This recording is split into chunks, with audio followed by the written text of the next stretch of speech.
David Chen, ang lalaking walang katulad. Kabanata 1781. Ano ang tungkol dito? Sabihin mo sa akin dali, hanggat maaari kang makapasok sa lihim na kaharian at mailigtas si Yuki, maaari mong bayaran ang anumang presyo. Apurahang tanong ni David. Alam ko na mayroong Bailian Pavilion sa Bayan Mountain, at itong Bailian Pavilion ay may Heavenly Secret Order. Narinig ko na ang Heavenly Secret Order na ito ay maaaring magbukas ng pasukan sa anumang lihim na kaharian. Ang Heavenly Secret Order na ito ay ang lungsod lamang ng Bailian Pavilion na ito.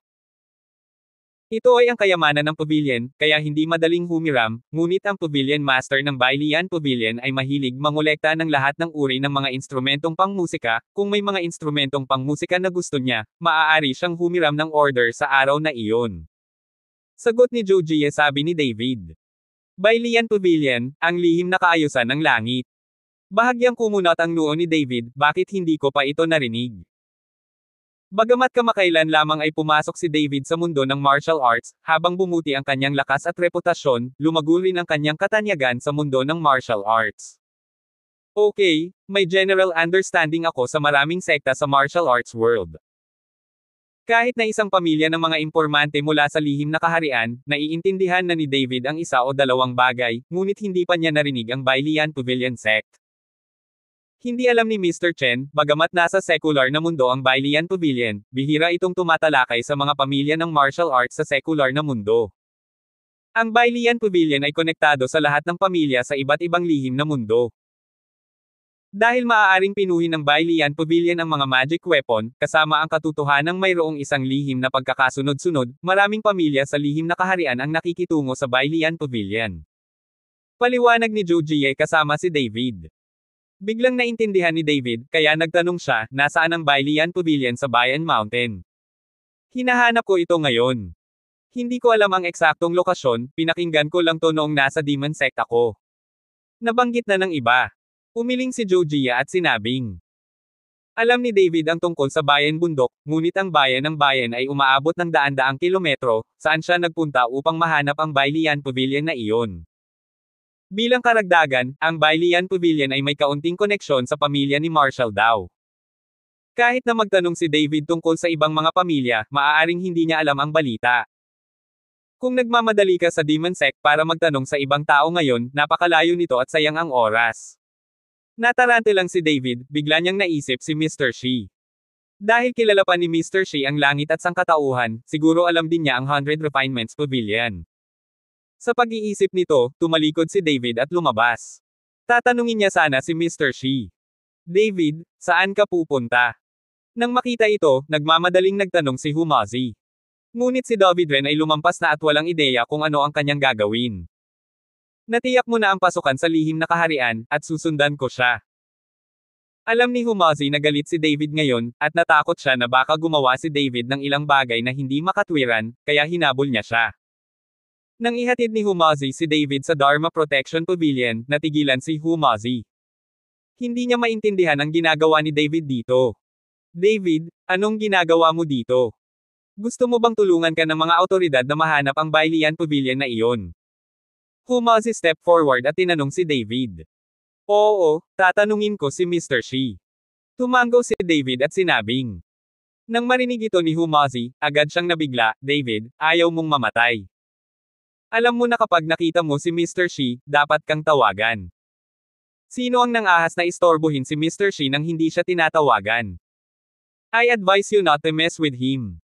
Mr. Shi, kahit maganda ang pakikitungo sa iyo ni Mr. Shi, dapat masukat ka. Ang mukha ni Humaz ay naging sobrang pangit nang marinig niya na hahanapin ni David si Mr. Shi. Huwag kang mag-alala, walang mangyayari, hinding-hindi ako ipapahiya ni Mr. Shi. Sabi ni David. Gayunpaman, mahigpit na hinawakan ni Humazi si David at hindi siya pinapasok. Sa sandaling ito, lumabas si Xingjun mula sa loob, at pagkatapos makita sina David at Humaz, medyo nagulat siya. David, nasa pintuan ka na talaga. Sinabi ni Mr. Shi na ngayon lang niya ako hiniling na lumabas at yayain ka. Nagulat din si David sa mga sinabi ni Xingjun. Obviously, alam ni Mr. Shi na darating siya. Master Hu, hayaan mo na, sa pagkakataong ito tumawag si Mr. Shi. Sinabi ni David kay Humaz. Noon lamang binitawan ni Humazi, at nagpatuloy si David, gusto mo bang sumama sa akin? Hindi ako papasok. Paulit-ulit na umatras si Humazi, at nang makita niya ito, natakot siyang makita si Mr. Shin. Napangiti si David. Dahil matagal nang nakikipag-ugnayan si David kay Mr. Shi, hindi niya nakitang nakakatakot si Mr. Shi, at minsan ay palakaibigan siya. Sinundan ni David si Xingjun sa kwarto ni Mr. Shi, at pagkatapos ay itinulak ito ni Xingjun palabas. David, maaga kang pumunta sa akin, gusto mo bang sumama pagkatapos uminom kagabi? Sabi ni Mr. Shi na may bahagyang ngiti. Umiling si David, Mr. Shi, pumunta ako sa iyo para magtanong, kilala mo ba ang Bailian Pavilion? Oo, at ang may-ari ng pavilion ng Bailian Pavilion, si Shi Qingpei, ay may ilang koneksyon sa akin. Sabi ni Mr. Shi. Origin. What origin? Then Mr. Shin must know the exact location of Bailian Pavilion. Nang makita ni David si Mr. Shi natuwa siya. Siyempre alam kong hinahanap mo ang Bailian Pavilion, gusto mo bang kunin ang secret order at buksan ang entrance sa secret realm? Nakangiting sabi ni Mr. Shi. Namangha si David, hindi niya maintindihan kung paano nakikita ni Mr. Shi sa kanyang isipan at nahulaan pa ang lahat.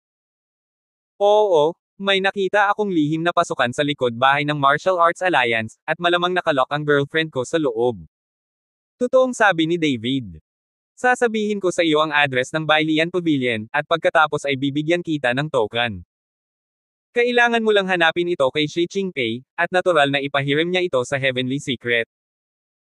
Pagkatapos magsalita ni Mr. Shi, diretso niyang kinuha ang paintbrush mula sa mesa, at saka inihagis kay David, at ibinigay din ang eksaktong address ng Bailian Pavilion. Kinuha ni David ang brush, at isang bahid ng kamalayan ang tumakip sa brush.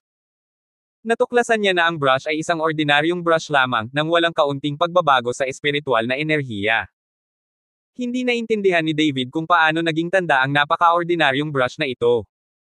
Ngunit hindi siya naglakas loob na tanungin si Mr. Shi. Maaari lamang niyang pasalamatan siya at umatras mula sa Dharma Protector Pavilion. David, kamusta? Natanong mo na ba? Tanong ni Humazi nang makita niyang papalabas si David. Tumango si David, nagtanong ako, pupunta tayo sa Bailian Pavilion. Si David ay aalis muli isang araw pagkabalik. Bagamat nag-aatubili si Gullinger at ang iba pa, alam nila na sinusubukan din ni David na iligtas si Sonya, kaya maaari lamang nilang ipagdasal na magkaroon ng maayos na paglalakbay si David. Ang pinaka-aatubili ay sina Humazi at Jojia. Sinamantala ni Humazi ang agwat sa pagitan ng paghihintay ng bus at sinundan si Jojia yun saglit, at pagkatapos ay umalis kasama si David. At tulad ng sinundan ni David si Huma sa Bailian Pavilion sa Bayan Mountain, isang kinang ang kumislap sa lihim na kaharian ng Demon Heart Sect, at si Ningji at ang Demon Envoy ay dahan-daang lumabas sa kinang. Sa sandaling ito, ang katawan ni Ningji ay naglabas ng isang malakas na aura at isang malakas na pakiramdam ng pang-aapi. Tulad ng inaasahan mula sa isang apoy na demonyong katawan, ang iyong pangangatawan at kadugo ay nagsimula ng umunlad.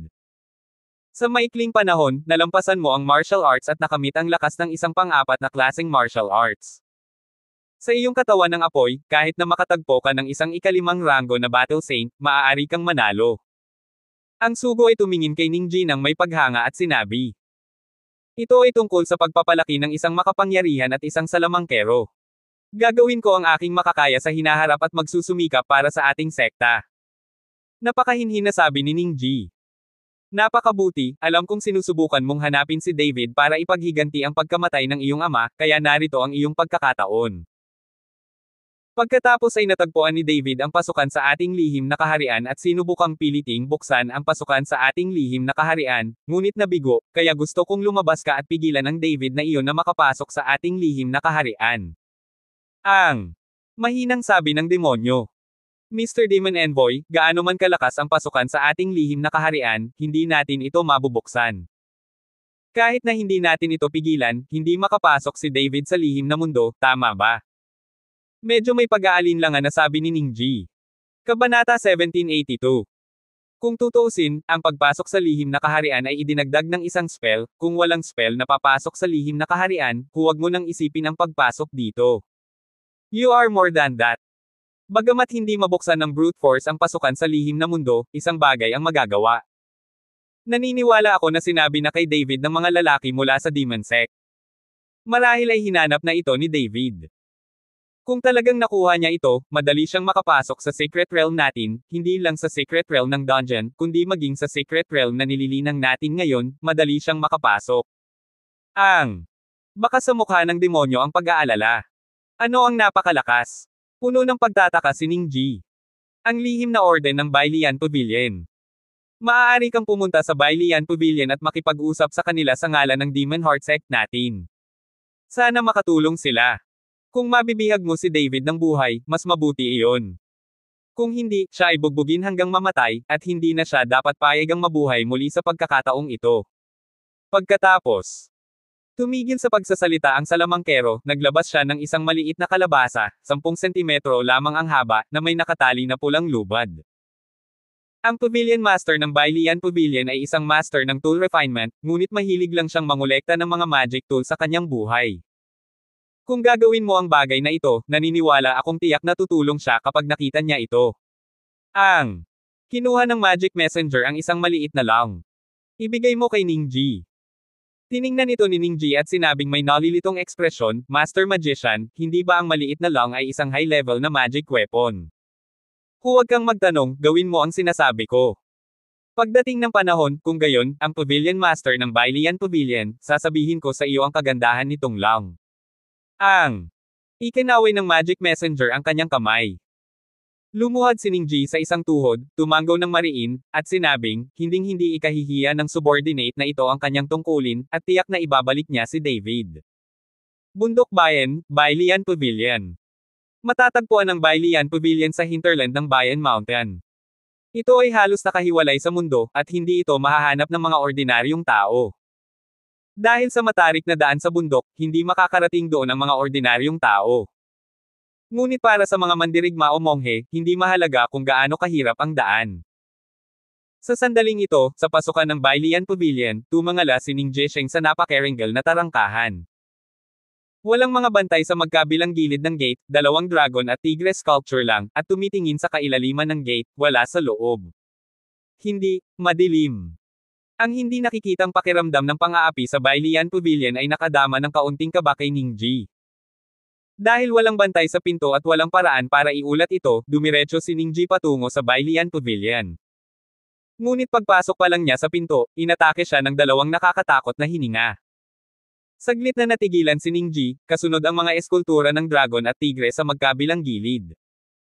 Sa sandaling ito, talagang nabuhay sila, nagbuga ng nakakatakot na hininga, at sumugod patungo kay Ningji. Nang makita ito, biglang umatras si Ningji at direktang umatras ng mahigit 10 metro. Nang umalis ang katawan ni Ningji sa Bailian Pavilion, ang mabangis na dragon at tigre ngayon ay naging isang eskultura muli. Tumaas ang malamig na pawis sa noo ni Ningji, napakalakas ng mahiwagang sandata, hindi nakakagulat na tinawag itong banal na lupain ng pagpipino ng mga bagay. Walang sino man. May isip ng isa na kahit walang bantay sa pasukan, may 2 magic tool na nakabantay dito. Anong magandang sulat kamay? Natatakot ako na sa buong pamilya ng martial arts ng secular na mundo, hindi ka makakatagpo ng ganoong mapagbigay na kamay. Sino ang darating? Sa sandaling ito, isang lalaking nasa katanghaliang gulang na ang nakasuot ng damit ay lumabas at sinigawan si Ningji. Ang susunod ay si Ningji mula sa Demon Heart, na pumunta rito upang makilala ang Pavilion Master ng Bailian Pavilion. Magalang na sabi ni Ningji. Kahit na naabot na niya ngayon ang lakas ng isang pang-4 na ranggo na Martial Saint at ang nasa katanghaliang gulang na lalaking ito ay isa lamang dakilang marquis, hindi nang ahas si Ningji na magpakita ng kaunting kawalang galang. Mga taong mula sa Demon Heart Sect.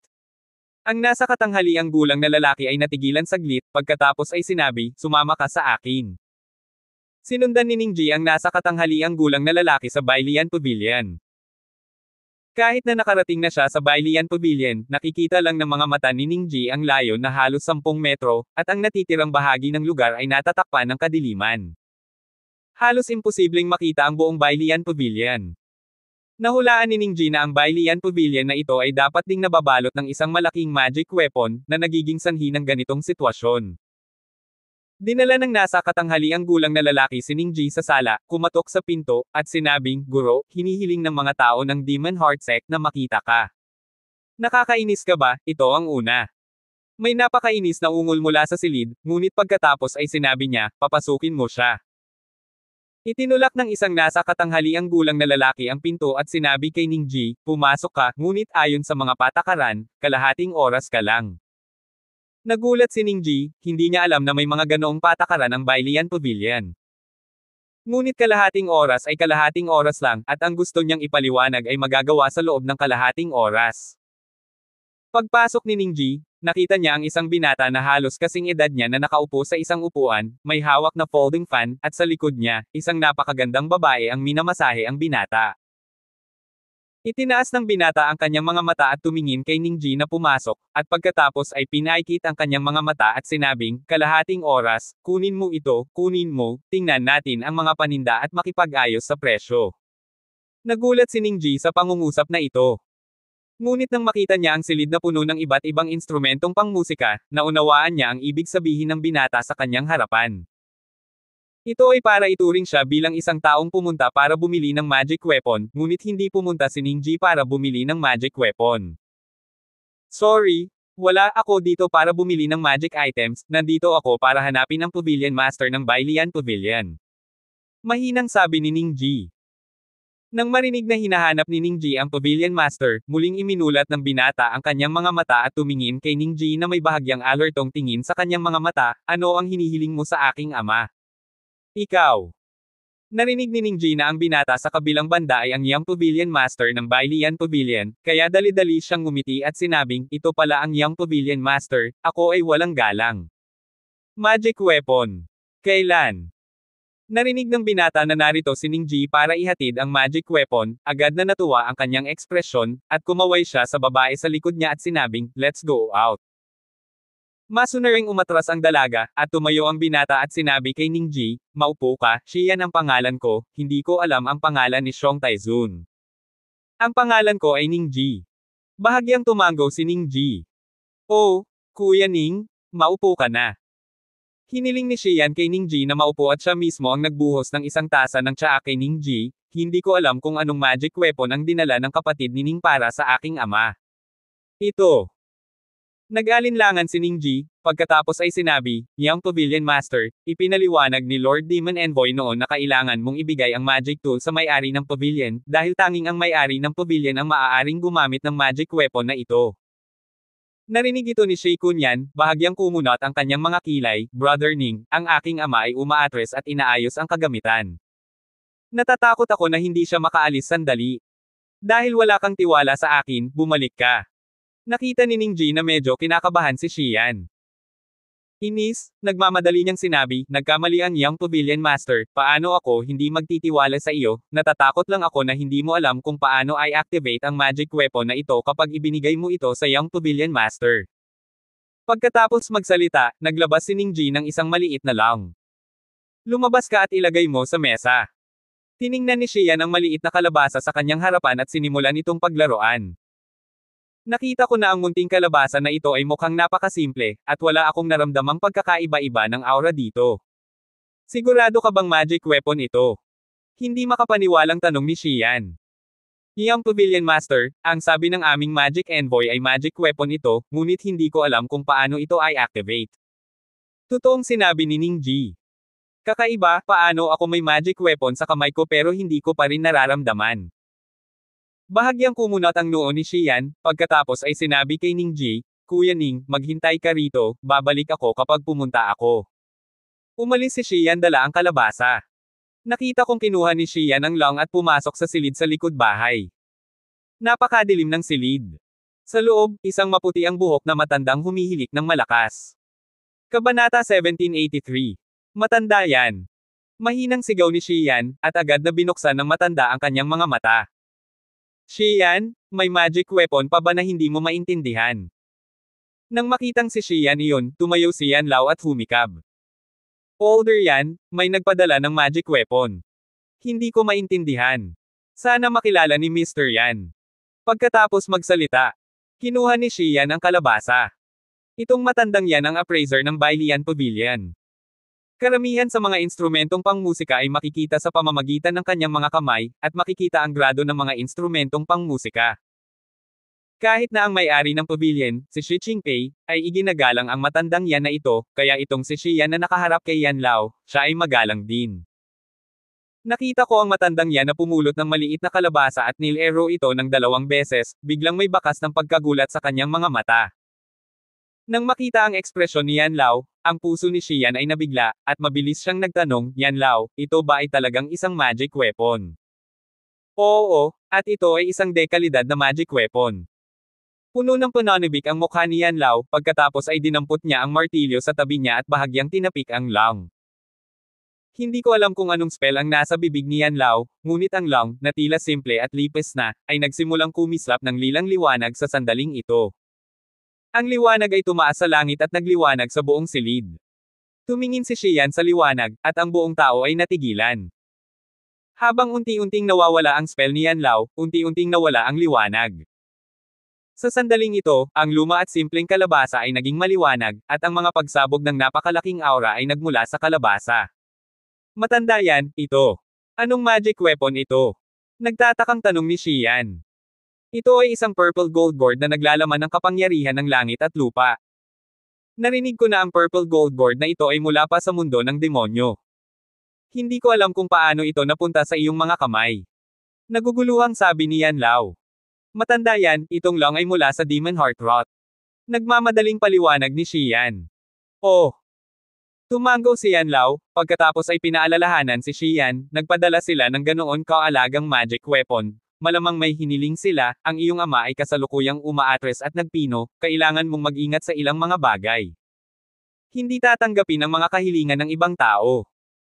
Alam ni Yan Lao na walang gagantimpalaan na merito, dahil nagpadala ang kabilang partido ng napakagandang magic weapon, kailangan nitong humingi ng Bailian Pavilion, napakabata pa ni Shi Yan, kaya sinabi ni Yan Lao sa kanya. Huwag kang mag-alala, Mr. Yan, alam ko na ang gagawin. Tumango si Shi Yan at saka umalis kasama ang kalabasa. Sa sandaling lumabas siya ng silid, itinurok ni Shi Yan ang lakas ng kahulugan sa lang. Sa isang iglap, ang lang ay sumambulat sa nakakatakot na liwanag, at isang malaking aura ang kumalat sa paligid nito, at ang buong Bailian Pavilion ay nagsimulang manginig. Ang Bailian Pavilion ay protektado ng magic weapon. Sa sandaling ito, ang aura na ibinubugo mula sa lang ay bumangga sa magic na sandata na nagpoprotekta sa Bailian Pavilion, na naging sanhi ng pagyanig ng Bailian Pavilion. Nang makita ito, mabilis na binawi ni Shi Yan ang kanyang enerhiya, at ang nakakatakot na aura ay dahan-daang nawala. Ito ay napakalakas na puwersa na halos nawasak nito ang mahiwagang sandata na nagpoprotekta sa ating Bailian Pavilion. Tiningnan ni Shi Yan ang lang sa kanyang kamay, puno ng init ang kanyang mga mata. Nang bumalik si Shi Yan sa silid, si Ning Ji ay sabik na naghihintay pa rin. Nang makita niyang bumalik si Shi Yan, mabilis siyang tumayo at sinabing, Young Pavilion Master, kumusta ka na? Brother Ning, ang gourd na pinadala ng Demon Heart Sect mo ay gourd talaga. Ito ay isang magandang instrumento, ngunit hindi ka gagantimpalaan para sa iyong merito. Mayroon ka bang anumang kahilingan para sa aming Bailian Pavilion? Kung mayroon ka, sabihin mo. Diretsong tanong ni Shi Yan. Nang makitang napakadirekta ni Shi Yan, sinabi ni Ning Ji ng totoo, Brother Ning, binigay namin sa iyo itong magic weapon mula sa Bailian Pavilion, at umaasa lang kami na matutulungan mo ang Demon Heart Sect namin na mahuli ang isang tao. Sino ito? Tanong ni Shi Yan. Hulihin si David, pagkatapos ay gusto ni David na pumasok sa lihim na mundo ng aking Demon Heart Sect, ngunit hindi niya mabuksan ang pasukan sa Secret Realm, kaya malamang nababalik siya sa iyong Bailian Pavilion para humiram ng sikreto. Order. Oo, sana ay hindi ipahiram sa kanya ng Bailian Pavilion ng Heavenly Secret Order at tulungan kaming mahuli siya. Sabi ni Ning Ji. David. Saglit na nag-isip si Shi Yan, ngunit biglang nagningning ang kanyang mga mata, mukhang narinig ko na ang pangalang ito, isang brat na partikular na mayabang sa martial arts ngayon at tila isinasaalang-alang ang Kyoto Martial Arts. Nawasak ang alyansa. Dahil walang gaanong kinalaman ang Bailian Pavilion sa mundo ng martial arts, kakaunti lang ang alam ni Shi Yan tungkol kay David, at hindi niya alam na ang Demon Heart Sect ay nasa likod ng Kyoto Martial Arts Association. Nang marinig ni Ning Ji si Shi Yan na sinabi ni David na sinira ni David ang Martial Arts Association, halatang kumislot siya sa loob. Oo, ito ang taong ito. Siya ay may ilang mga hinaing sa ating Demon Heart Sect, kaya umaasa kaming matutulungan tayo ng Bailian Pavilion na mahuli siya. Tumango si Ning Ji. Huwag kang mag-alala tungkol dito, sa palagay mo ba ay maaaring manghiram ng lihim na order ng ating Bailian Pavilion? At saka, kung gusto mo siyang mahuli, makakatulong ako, pero pagkatapos kong makuha si David, ayoko na. Let this matter are resolved. Kung tutuusin, ang aming Bailian Pavilion ay nasa negosyo, at ayaw naming makisali sa iyong tinatawag na lihim na labanan sa kaharian. Sabi ni Xian kay Ningji. Ang dahilan kung bakit maaaring umiral ng matatag ang Bailian Pavilion ay dahil ang Bailian Pavilion ay nagbebenta lamang ng mga kagamitan sa pagpino, at hindi nakikilahok sa mga labanan. Bilang karagdagan, ang Bailian Pavilion ay mayroon ding magic weapon na nagpapainggit sa lahat ng lihim na mundo, ito ang utos ng langit. Salamat sa lihim na pagkakasunod-sunod, ang pasukan sa anumang lihim na mundo ay mabubuksan, at walang lihim na kaharian ang manggahas na sundan ng Bailian Pavilion bilang isang kaaway. Kung magiging sanhi ito ng Bailian Pavilion na magpadala ng isang lihim na utos sa pag-alit na lihim na mundo, hindi ito katumbas ng halaga. Iyang Pavilion Master, makasigurado ka, walang makakaalam tungkol sa bagay na ito maliban sa iyo at sa akin. Kung gayon ay hindi na maiiwan ni David na buhay ang ating Demon Heart Sect. Tiniyak ni Ningji kay Xian. Ito ang pinakamahusay, pangako. Sabi ni Xian na may mahinang ngiti. Nang makitang sumang-ayon si Xian, nasasabik din si Ningji. Hanggat nang ahas si David na pumunta sa Bailian Pavilion, tiyak na hindi siya makakatakas. Sa sandaling ito, lumapit ang isang miyembro ng Bailian Pavilion at sinabi kay Xian, pinatandang Young Master, may 2 tao sa labas ng pinto na humihiling na makita ka. Nakakainis naman. Puno ng kawalang kasiyahan ang mukha ni Xian, at pagkatapos ay nagtanong siya, sino sila dito? Kung hindi mahalaga, hayaan mo sila, wala akong oras para tanggapin sila. Guru, sinabi ng taong iyon na ang kanyang pangalan ay David. Sabi ng isang miyembro ng Bailian Pavilion. Sa sandaling bumagsak ang mga salita, parehong natigilan sina Xian at Ningji. Hindi nila inaasahang sasabihin si Cao Cao, at nandito si Cao Cao. Tawagan mo sila dali. Utos ni Xian. Nang pumunta ang mga miyembro ng Bailian Pavilion para imbitahan sila ni David, hiniling ni Xian kay Ningji na magtago. Sa sandaling ito, sina David at Humazi sa pintuan ay tumingin sa Mar-Ingal na pinto ng Bailian Pavilion at ang mga eskultura ng dragon at tigre sa magkabilang gilid, ay hindi maiwasang mapabuntong hininga.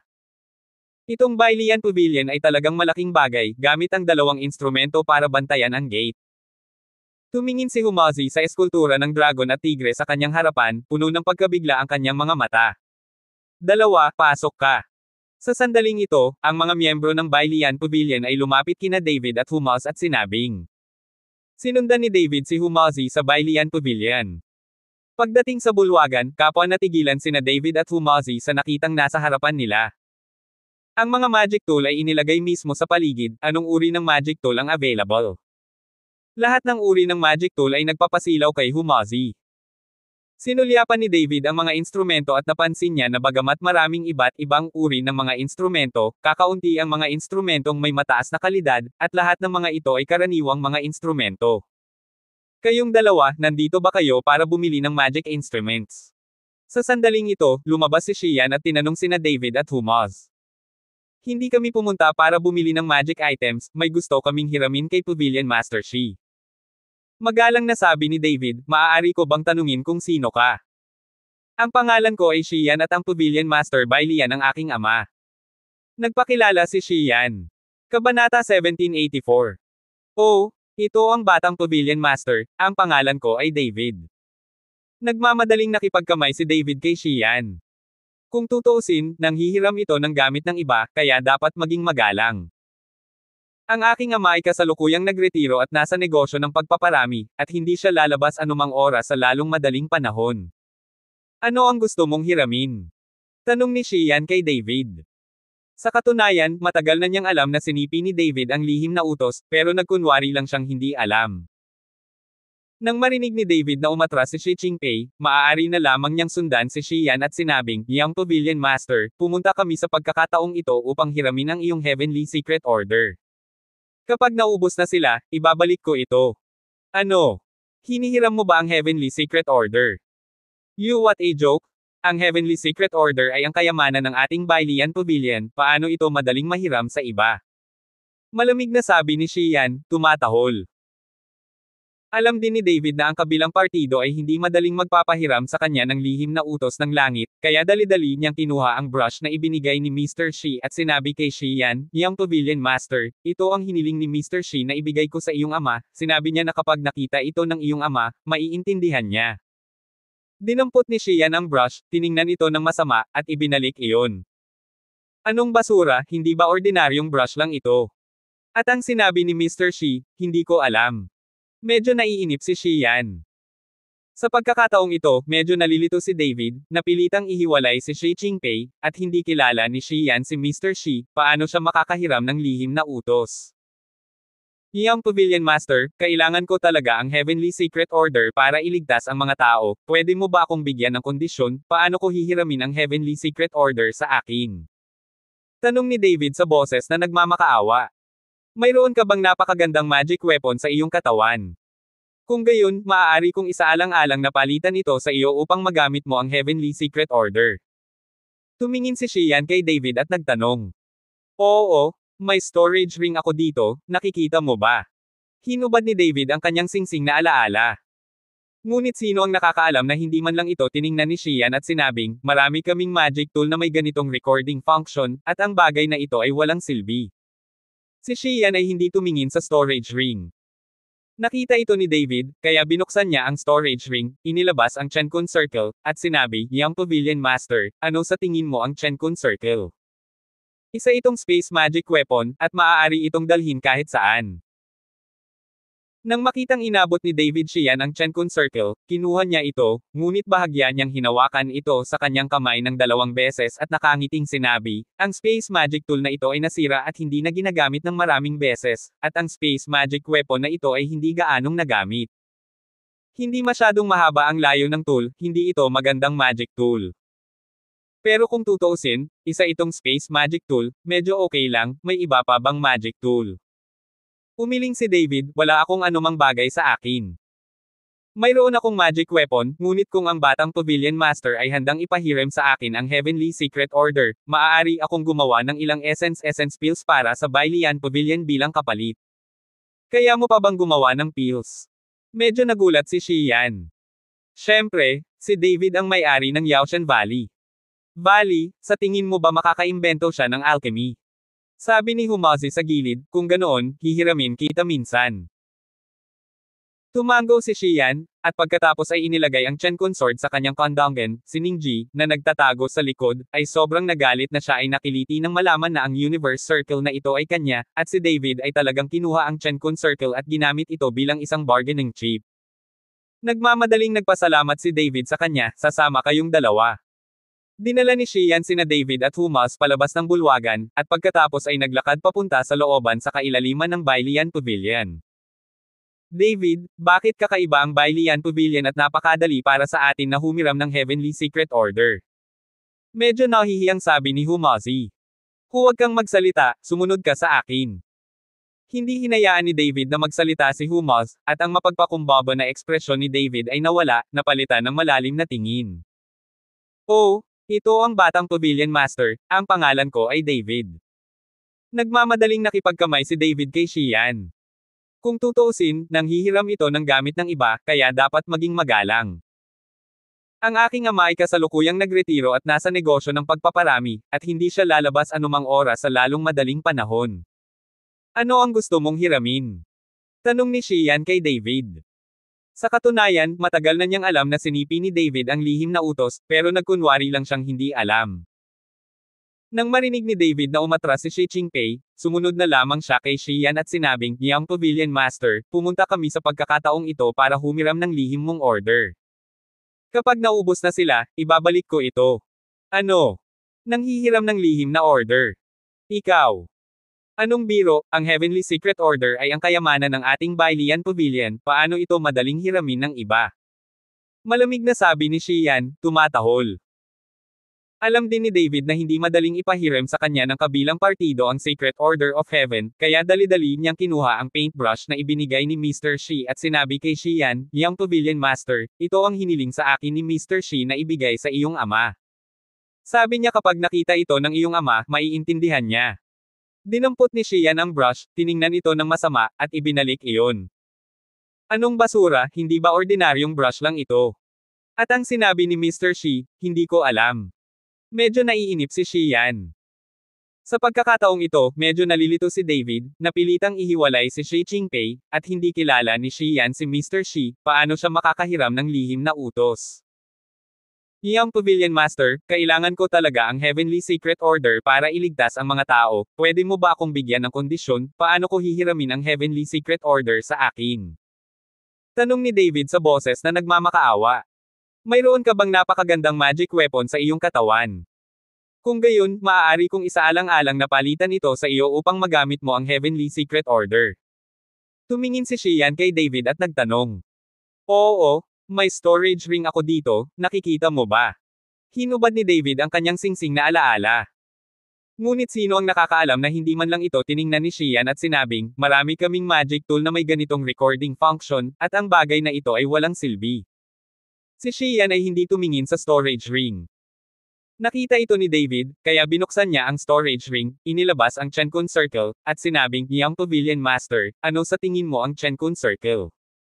Isa itong space magic weapon, maaari kang mag-shuttle kahit saan.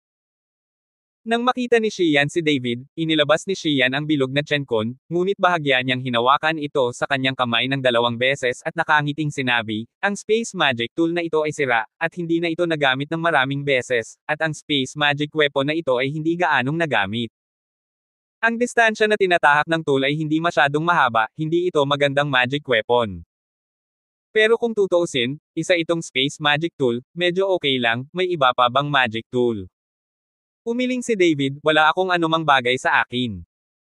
Mayroon akong magic weapon, ngunit kung ang batang Pavilion Master ay handang ipahiram sa akin ang Heavenly Secret Order, maaari akong gumawa ng ilang essence pills para sa Baileyan Pavilion bilang kapalit. Kaya mo pa bang gumawa ng pills? Medyo nagulat si Xian. Siyempre, si David ang may-ari ng Yaoshan Valley. Lambak. Sa tingin mo ba makakaimbento siya ng alchemy? Sabi ni Humazi sa gilid, kung gayon, hihiramin ko ito sa iyo minsan.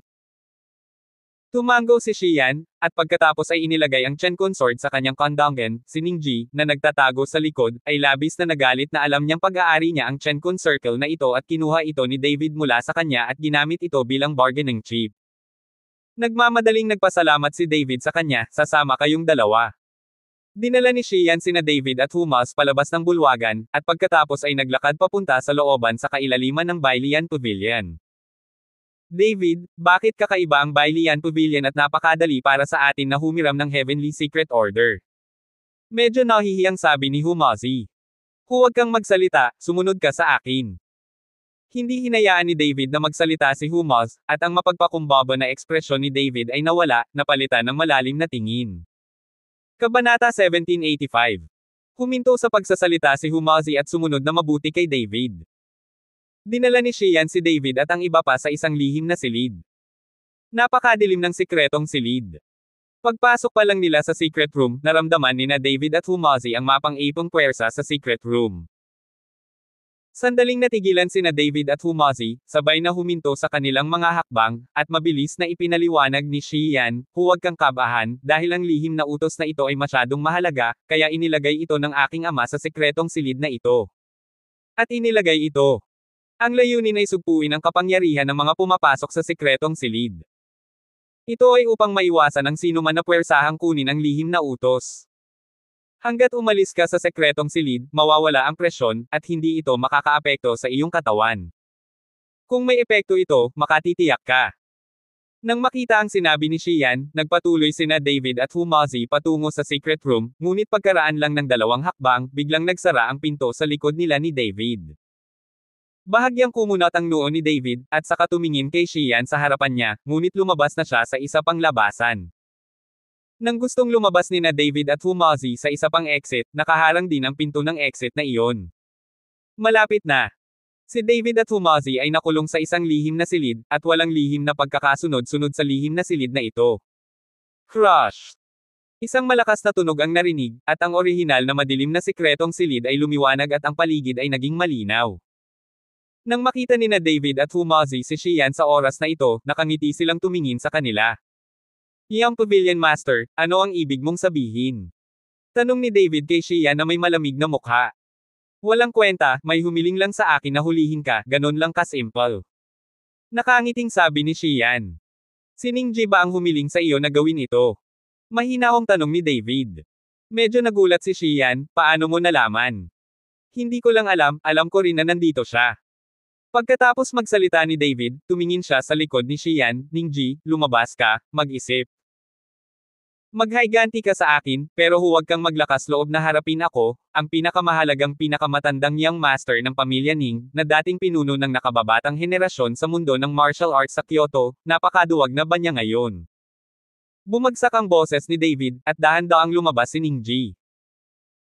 Tumitig kay David at sinabing, David, gusto ko talagang magpasalamat sa iyo, kung hindi mo ako itinulak sa ganitong yugto, hindi sana umabot sa kasalukuyang antas ang aking lakas, at hindi ko malalaman na ako ay isang espesyal na pangangatawan. Hindi ibig sabihin na gugustuhin ni Lord Demon Envoy ang katawan mo, bakit kita susubukan, papatayin kita ng todo at lilipad ang kaluluwa mo. Bagamat nakakulong si David sa isang lihim na silid sa oras na iyon, walang gulat sa kanyang mukha. Sinabing may mahinang ngiti, sa tingin mo ba, kahit na arestuhin mo ako? Natigilan si Ningji at tumingin kay Xian. Walang makakatakas sa mga taong nakakulong sa sikretong silid na ito. Ang panloob na pressure ay ginagawa kang isang ordinaryong tao. Paano ka makakatakas? Sabi ni Xian kay David. Sinabi rin niya ito kay Ningji para makasigurado si Ningji na hindi makakatakas si David. Wala bang nakatakas? Natawa si David, naisip mo ba na masyadong perpekto ang sirang kwarto mo? Bakit, makakatakas ka pa ba sa secret room? Si Xian ay umabant ng 2 hakbang na may galit sa kanyang mga mata. Hindi nagsalita si David, ngunit tumugon sa kanya ng praktikal na mga aksyon. Nakita kong ikinuyong ni David ang kanyang kamao, isang gintong liwanag ang kumislap sa itaas ng kanyang kamao, at pagkatapos ay tumama siya sa dingding ng sekretong silid ng isang suntok. Boom! Isang malakas na putok, isang nakakatakot na puwersang espiritual ang agad na nabasag ang sekretong silid, at sa parehong lakas, isang bugzo ng hangin ang sumabog sa papalapit na si Xian at lumipad palabas. Hindi malakas ang secret room dahil lahat ng pumapasok sa secret room ay pinipigilan ng suppression force, kaya imposibleng makakuha ng kakayahang buksan ang secret room.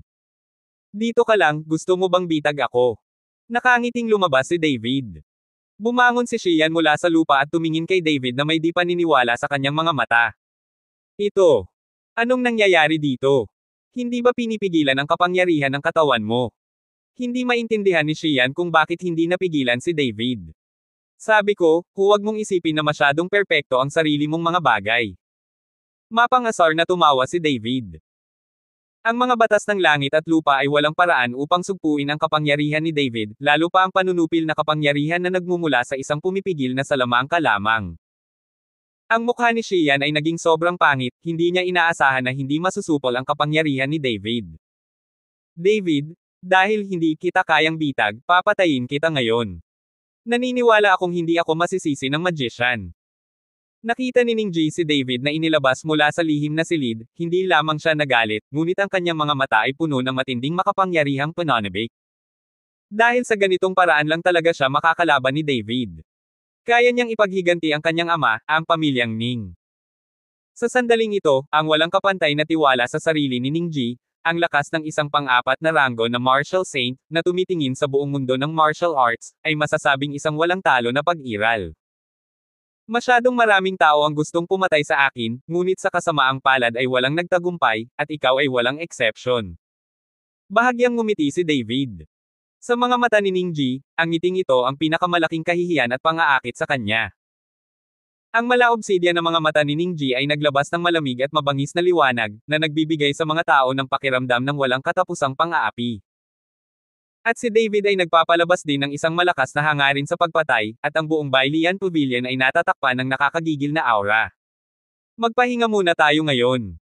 Naikuyom ni Ningji ang kanyang mga kamao, ang kanyang aura ay patuloy na pumuputok. Agad na nagbanggaan ang mga hininga ng magkabilang panig, at narinig ang mga pagsabog, at ang buong kawalan ay yumanig. Nang makita ito, nagmamadaling umatras sina Humazi at Xian. Ang labanan sa pagitan ng 2 banal na labanan, kahit na ito ay kinahinatnan, ay hindi magtatagal. Pumunta ka sa impyerno. Hindi napigilan ni Ningji ang kanyang hangarin na pumatay sa sagupaan ng hininga at nanguna sa pag-atake kay David. Tinamaan ni Ningji si David ng isang suntok, at ang lakas ng martial arts ay natangay.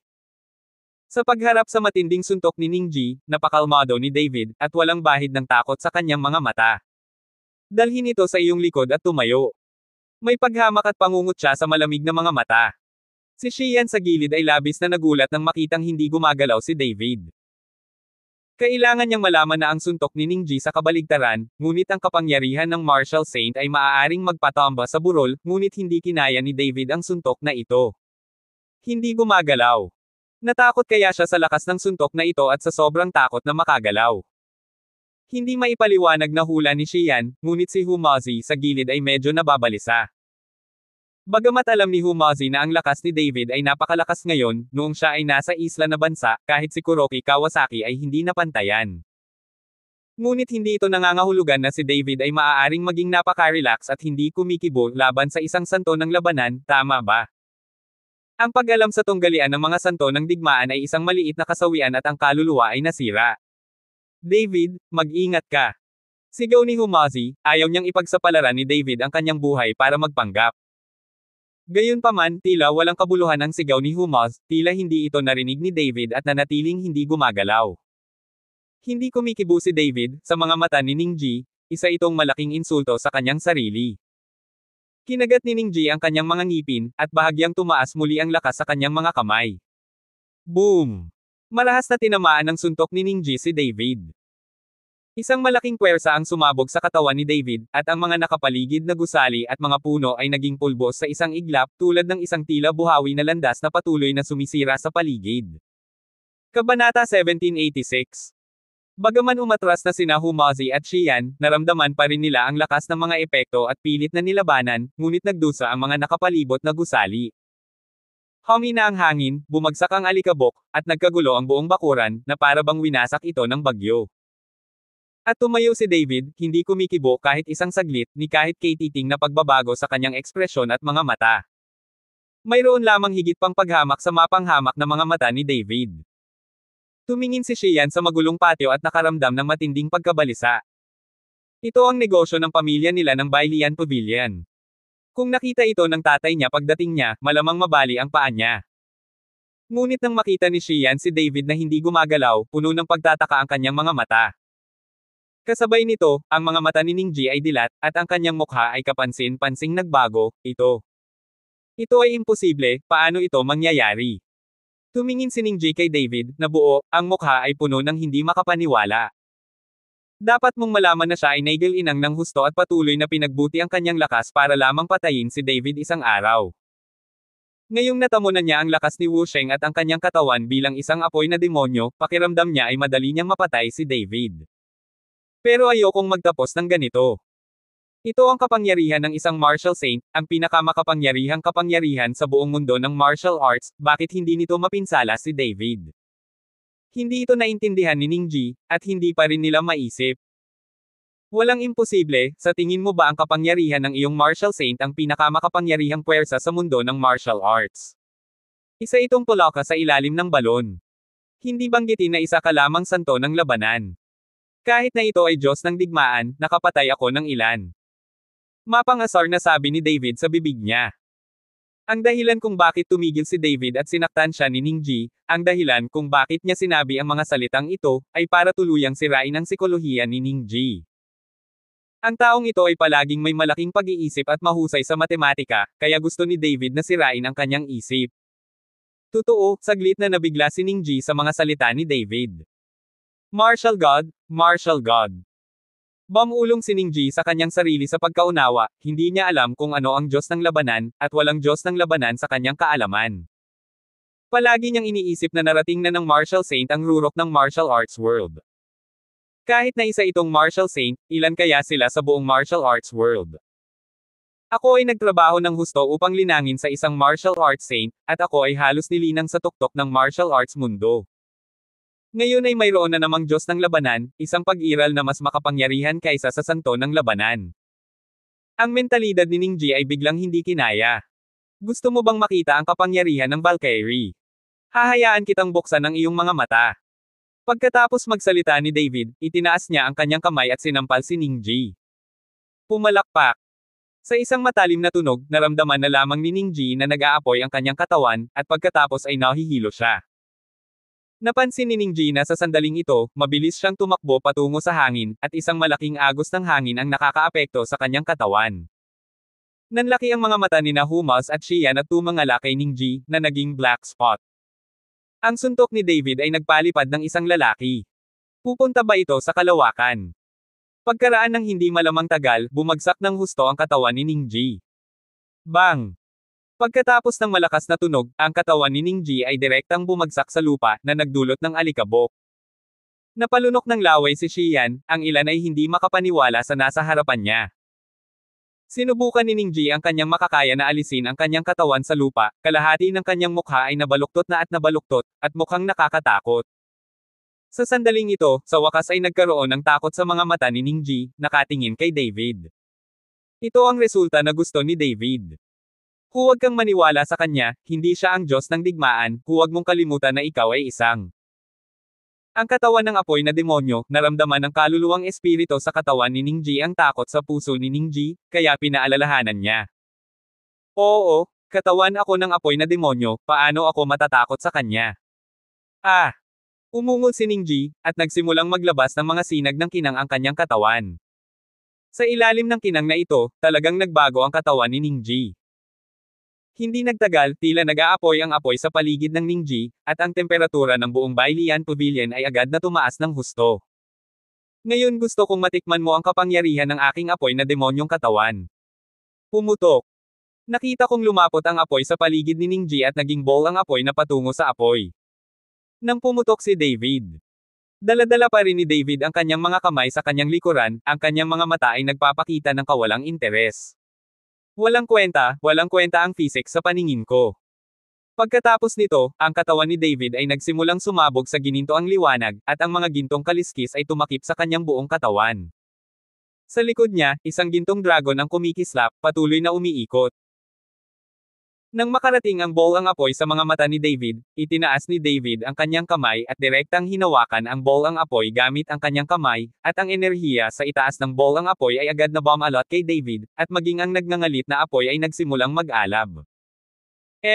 Gusto kong ilibing ka sa dagat ng apoy. Nang makita ito, hindi napigilan ni Ningji na huminga ng malamig. Si David, na nagliliyab sa apoy, ay hindi nagpumiglas. Nakatayo pa rin siya nang hindi gumagalaw, nakatingin sa ball ang apoy sa kanyang kamay, isang ngiti ang lumitaw sa gilid ng kanyang bibig. Ano ang sa iyo, ibabalik ko sa iyo. Biglang naghagis ng ball ang apoy si David, at pagkatapos ay sumugod ang ball ang apoy patungo kay Ningji sa isang nakadurog na poster. Boom! Ang ball ang apoy ay tumama sa katawan ni Ningji ng husto, na naging sanhi ng pagluwa ni Ningji ng isang subo ng dugo, at ang kanyang katawan ay napaatras pa ng ilang hakbang. Sa sandaling ito, halos bumagsak ang katawan ni Ningji at tumutulo ang dugo mula sa kanyang dibdib. Namatay ang apoy mula sa katawan ni David. Sa ilalim ng nagninangas na apoy, ang gininto ang baluti ni David ay nagmukhang mas nakasisilaw. Parang isang golden armored god ng digmaan ang bumaba sa lupa. Sa pagtingin sa kanyang katawan, walang fighting spirit si Ningji sa sandaling ito. Nalaman niyang wala na siyang lakas para lumaban sa harap ni David. Sa pag-asa sa kapangyarihan ng soul sorcery, gusto mo rin bang talunin ako? Dahan daw ang naglakad si David patungo kay Ningji. Nang makita si David na naglalakad palapit sa kanya, puno ng takot ang mga mata ni Ningji. Nang bumangon siya at gustong tumakas, hinampas siya ni David ng suntok, at hindi na siya makabangon. Mabilis na nalante ang hininga mula sa katawan ni Ningji, at halos madurog ang buong katawan niya. Sa sandaling ito, isang itim na ambon ang lumutang sa katawan ni Ningji at pagkatapos ay mabilis na tumakas sa malayo. Gusto mo bang umalis? Malamig na sumengot si David, naramdaman niya ang mga kaluluwa sa katawan ni Ningji. Nakita kong ibinuka ni David ang kanyang bibig at huminga ng malalim, at agad na sinipsip ng napakalaking puwersa ng pagsipsip ang itim na ambon sa kanyang bibig. Tiningnan ni Ningji ang eksena sa harap niya, at puno ng pagtataka ang kanyang mga mata. Ang kapangyarihan ni David ay lampas sa kanyang imahinasyon. Pumunta ka sa impyerno. Tumingin si David kay Ningji, na malubhang nasugatan, walang awa sa kanyang mga mata, itinaas niya ang kanyang paa at tinapakan ito. Sa paghihiwalay na ito, sisubog ang utak ni Ningji at mamamatay. David, sandali lang. Sa sandaling ito, pinigilan ni Humazi si David. Saglit na natigilan si David, itinaas ang kanyang paa pabalik, tumingin kay Hu Meizi, at sinabing, Master Hu, ano ang nangyayari sa iyo? Mabilis na naglakad si Hu Meizi kay David at saka ulong sa tainga ni David. Paulit-ulit na tumango si David, at pagkatapos ay sinabing, kung gayon ay optimistic ka sa Ningji na ito, ako na ang bahala sa iba. Pagkatapos noon, malamig na tumingin si David kay Xian. Naramdaman ni Xian ang tingin ni David at bahagyang nanginig ang kanyang katawan. Nasaan ang secret order? Malamig na tanong ni David kay Xian. Langit. Ang aking ama ay nagtago ng isang lihim na utos ng langit, at hindi ko alam kung nasaan ito. Sabi ni Xian na nanginginig ang katawan. Hindi ko alam. Tapos dalhin mo ako sa tatay mo. Hindi aalis si David maliban kung makatanggap siya ng isang lihim na utos. Magre-retiro na ang tatay ko, kaya hindi ko na siya maabala, kaya.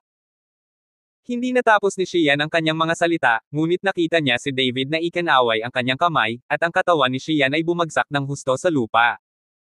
Sa sandaling ito, maraming tao mula sa Bailian Pavilion ang sumugod sa eksena dala ang iba't ibang instrumentong pangmusika. Nang makita ito, sumigaw si Xian ng malakas, bilasan mo at pigilan mo siya. Nang matapos magsalita si Xian, ang mga taong iyon ay sumugod kay David. Kabanata 1787.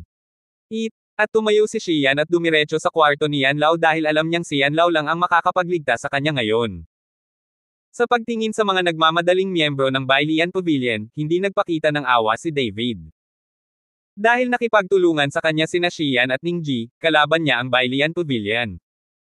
Si David ay hindi tumatanggap ng kahit katiting na awa sa pakikitungo sa kaaway.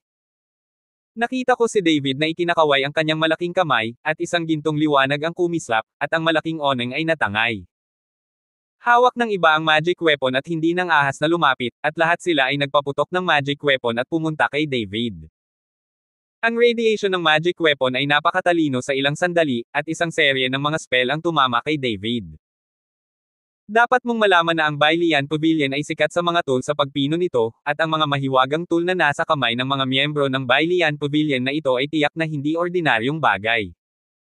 Napakaraming mga sandatang mahika ang nagtipon patungo kay David, ngunit hindi natakot si David. Sa harap ng ganap na kapangyarihan, anumang mahiwagang sandata ay walang silbi. Nakita ko ang magkadikit na mga palad ni David, at isang nakakatakot na aura ang bumalot sa buong Bailian Pavilion. Para sa bawat isa sa mga palad na ito, isang miyembro ng Bailian Pavilion ang namatay, at si David ay walang kahihiyan. Hindi nagtagal, ang mga magic tool sa kamay ng mga miyembro ng Bailing na ito ay nabasag ng malakas na hininga ni David, at lahat ay nagsuka ng dugo. Sa loob lamang ng ilang minuto, ang 12-dosenang miyembro ng Bailian Pavilion na may hawak na mga magic tool ay naging mga frozen na bangkay. Sa hindi kalayuan, pinanood ni Ningji ang eksenang ito na may halong damdamin sa kanyang puso.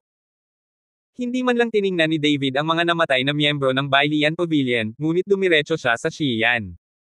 Sa hininga ni Xian, hindi nagtagal ay naabutan ni David. Nang makita ni Xian si David na hinahabol siya, natakot siya. Mahigit 100 miyembro ng Bailian Pavilion ang may hawak na mga mahiwagang instrumento, hayaan si David na sumugod ng napakabilis. Yan Lao iligtas mo ako, Yan Lao iligtas mo ako. Sigaw ni Xian. Hindi nagtagal, lumabas ng silid ang matandang lalaki na si Yan, tumingin kay Xian, na nagpapanik, at sinabing, Yang Pavilion Master, ano ang nangyayari sa iyo? Matanda yan, itong si David ay gustong pumatay sa akin, iligtas mo ako, iligtas mo ako. Natakot si Xian at nagtago sa likod ni Yan Lao. Tumingin si Yan Lao kay David, nakasimangot, at sinabing, bakit mo pinasok ang Bailian Pavilion ko at gusto mo pa ring salakayin ang ating batang Pavilion Master? Tiningnan ni David si Yan Lao at nalaman na si Yan Lao ay halos dawo. Ang lakas ni Hao Chu ay hindi kasing taas ng mga miyembro ng Bailian Pavilion ngayon lang. Hindi niya maintindihan kung bakit hiniling ni Xian sa matandang ito na iligtas siya, dahil ang lakas ng matandang ito ay halatang hindi niya kalaban. Pumunta lang ako sa Bailian Pavilion para manghiram ng Heaven's Secret Order, pero ayaw kong makipagsabuatan kayong mga Young Pavilion Master sa iba para patayin ako. Isa akong taong naghihiganti. Malamig na sabi ni David. Sinabi mo ba ang isang lihim na utos? Nang marinig ito ni Yan Lao, tumawa siya ng malakas, sa palagay mo ba ay maaaring humiram ng lihim na order ng ating Bailian Pavilion? Ni hindi mo tinitingnan kung ano ka. Yanlaw ang kanyang mukha ay nanlamig, ang kanyang katawan ay biglang nanginag, at ilang mga kadena na may kumikislap na malamig na liwanag ay lumipad sa kanyang damit sa isang iglap. Sa harap ng bawat kadena ay may talas-talas na bagay, parang sawa na walang ngipin. Nang makita ito, alam ni David na kahit na ang matandang yan na ito ay hindi masyadong makapangyarihan, siya ay talagang isang dalubhasa sa paggamit ng mga instrumento. Dahil hindi mo hiniram, kunin ko na lang. Nang matapos magsalita si David, nawala ang kanyang anyo sa isang iglap at tumungo sa Xian. Hanggat si Xian ang may kontrol, hindi naniniwala si David na hindi tatalikuran ng Bailian Pavilion ng lihim na utos. Nang makita ito ni Yanlao, ang mga kadena sa kanyang katawan ay umalis sa isang iglap, diretso sa isang malaking lambat sa hangin, na nakatikip kay David. Kamangmangan.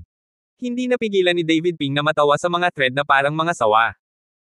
Ang gayong malaking kakulangan sa lakas, kahit na gumagamit ng mga tool, ay hindi nakakabawi dito. Ang palad ni David ay kumikinang sa liwanag, inabot at hinawakan ang kadena, na sinundan ng paghatak ng dalawang kamay. Ang tila malakas at mabangis na kadena na bakal ay naputol sa isang iglap sa pamamagitan ng banayad na paghila ni David, at ang mga tanikala na iyon ay nakakalat sa buong sahig. Nang makita ito, hindi napigilan ni Yanlao na manlaki ang kanyang mga mata, at ang kanyang mga mata ay puno ng hindi kapanipaniwala. Guro, paano naman ang Purple Golden Gourd? Nang makita ito, nagmamadaling sinundan ni Yanlao ang Purple Golden Gourd na gusto ni Xian. Nang marinig ito ni Xian, dali-dali niyang kinuha ang Zijian Gourd at ibinigay kay Elder Yan. Nakakita si Yanlao ng Purple Golden Gourd, at agad na tumagos ang aura sa Lang. Ang kalabasa ay agad na nagpalabas ng lilang liwanag at isang nakakatakot na aura ang lumabas mula sa kalabasa. Nang makita ito, napakunot ang noo ni David, ramdam niya ang kapangyarihan nitong kalabasa. Isang dekalidad na magic weapon. Kumunat ang noo ni David, ang gintong liwanag sa kanyang katawan ay isang obra maestra, at ang buo na gininto ang katawan ay dinala sa sukdulan. Ang kapangyarihan ng dragon ay patuloy na gumagala, at isang gintong dragon ang dahan-daang bumangon sa hangin sa likod ni David. Nang makita ni Yanlao si David na ganito, napakapangit ng mukha niya, pero tapos na ang usapin, subukan lang niya. Hinimok ni Yanlao ang Zijian Gourd, at isang nakakatakot na aura ang bumalot sa buong Bailian Pavilion. Kaagad pagkatapos, isang nakakatakot na kinang ang sumabog mula sa kalabasa na parang isang rocket. Ang bawat sinag ng ningning ay talagang naglalaman ng isang lubhang nakakatakot na kapangyarihan, hindi mas masahol pa kaysa sa isang martial saint. Ikinuyom ni David ang kanyang kamao ng mahigpit, at isang gintong dragon ang nakapulupot sa kanyang braso, at pinakawalan niya ang dragon na buntong hininga. Asupra. Naghagis ng suntok si David, at ang lakas ng bawat suntok ay naging gintong dragon. Boom! Boom! Boom! Ang lakas ng kamao ni David ay bumangga sa kinang na nagmumula sa kalabasa, na naging makatingkad.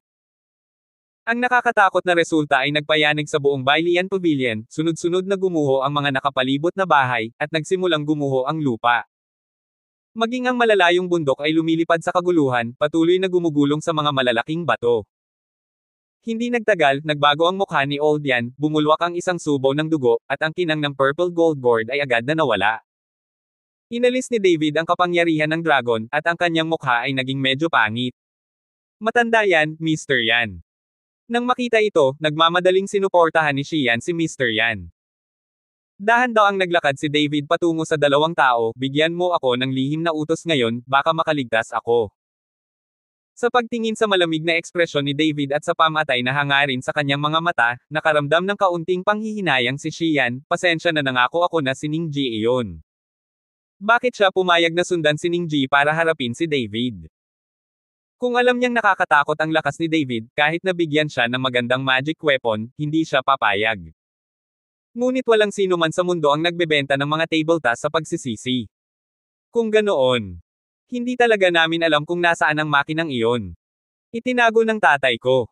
Sa sobrang takot ni Xian ay muntik na siyang umiyak at magpaliwanag kay David. Ngunit paano nakinig si David? Inabot niya, hinawakan ang kwelyo ni Xian, at binuhat siya. Tanong ko ulit, nasaan ang secret order? Natakpin na ng mamamatay tao na aura ni David ang buong katawan ni Xian. Sa sandaling ito, naramdaman na lamang ni Xian na nahulog siya sa isang bangin, at ang malamig na hangin ay nagmumula sa kaibuturan ng kanyang puso. Si Xian ay masyadong natakot magsalita. Ang lihim na utos noong araw na iyon ay ibinigay talaga ng Pavilion Master. Hindi talaga namin alam. Kahit patayin mo kami, walang silbi. Nang makita ito, dali-daling sinundan ni Yan Lao si David. Tiningnan ito ni David, talagang hindi nila alam kung nasaan ang lihim na utos, kaya sinabi nila, kung gayon, dalhin mo ako sa iyong Pavilion Master. Atras ang Pavilion Master at pinuhin ang kagamitan. Hanggang sa matapos ang oras, walang makakakita. Hihintayin siya ng ilang araw, at ang pinuno ng gabinete ay dapat na makaalis sa custom sa ika-10 araw. Maingat na paliwanag ni Yan Lao. Dahil natatakot siyang masaktan si David, hiniling niya kay David na patayin si Xian. Walang magawa si David at binitawan si Xian sa lupa. Kapag umalis ang iyong Pavilion Master sa customs, sinasabi mong hinanap ko siya. Pagkatapos magsalita ni David, kinuha niya ang Zhejian Gourd mula sa kamay ni Old Yan, tumalikod at umalis. Kabanata 1788. Hindi siya maaaring tumakbo ng walang kabuluhan, at dapat palitan ng Bailian Pavilion ang Purple Golden Gourd na ito. Nang makitang kinuha ni David ang Zhejian Gourd, walang nang ahas na magsabi ng anuman, maging si Yan Lao o Xian. Naglakad pabalik si David. Nang makita ito, mabilis na nagtanong si Humazi, kumusta ka, nahanap mo na ba ang lihim na utos? Umiling si David, mukhang gusto talaga tayong dalhin ang taong ito sa lihim na mundo, pero buti na lang at pinigilan mo ito ngayon lang. Hindi ko pinatay si Ningji. Ano ang dapat nating gawin ngayon? Tanong ni Humazi. Bumalik ka muna, kung gusto mong makuha ang lihim na order, kailangan mong lumabas ang Pavilion Master ng Bailian Pavilion. Hayaan nating pangunahan tayo nitong si Ningji na buksan ang pasukan sa lihim na mundo. Kung hindi iyon gagana, bumalik tayo sa Bailian Pavilion. Pagkatapos magsalita ni David, humakbang siya at direktang kinuha si Ningji. Sa sandaling ito, kinuha ni David si Ningji, na parang patay na aso. Si David at ang iba pa ay bumalik sa kabisera. Bagamat hindi nila natanggap ang lihim na utos, nahuli nila si Ningji. Ito ay isang kapaki-pakinabang na paglalakbay, at nakuha din nila ang Purple Golden Gourd. Gayunpaman, ang Purple Golden Gourd na ito ay hindi masyadong kapaki-pakinabang kay David. Hindi na magagamit ng kasalukuyang kapangyarihan ni David ang Purple Golden Gourd na ito. Master Hu, napakahirap para sa iyo na sumama sa akin sa Bailian Pavilion. Hayaan mong bigyan kita ng regalo. Sabi ni David.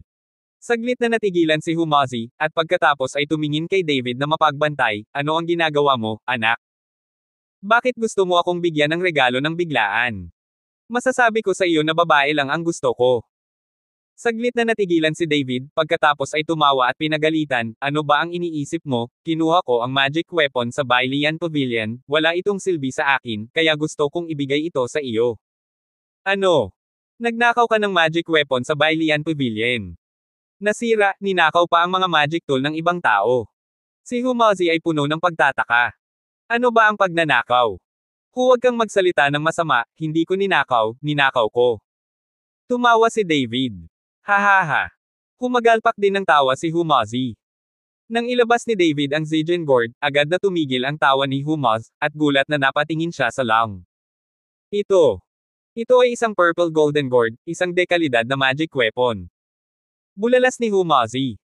Kalokohan, kung hindi ko gusto ang isang mahinang kalidad na magic weapon, itatanong ko, gusto mo ba? Sabi ni David na may malungkot na mukha. Oo, syempre. Hinawakan ni Humazi ang Zhejian Gourd sa isang kamay, pagkatapos ay niyakap si David at akmang hahalikan siya. Itinulak ni David si Humaz at sinabing, masasabi ko sa iyo na babae lang ang gusto ko. Ngumiti si Humazi, David, maraming salamat, ang bagay na ito ay mas mahalaga kaysa sa isang babae. Ano ang mas mahalaga kaysa sa isang babae? Hindi ko alam kung kailan, dumating talaga si Zhou Jia. Nang makita si Zhou Jian, agad na sinabi ni Humazi, walang kasing halaga sa iyo, na miskita nitong nakaraang 2 araw. Pagkatapos sabihin iyon, niyakap talaga ni Humazi si Zhou Jia at naglakad palayo. Hindi nakaimik si David. Pagpasok niya sa kwarto kung saan nakakulong si Ningji, malamig na ngumiti si David habang nakatingin kay Ningji, na mabagal at nakakulot.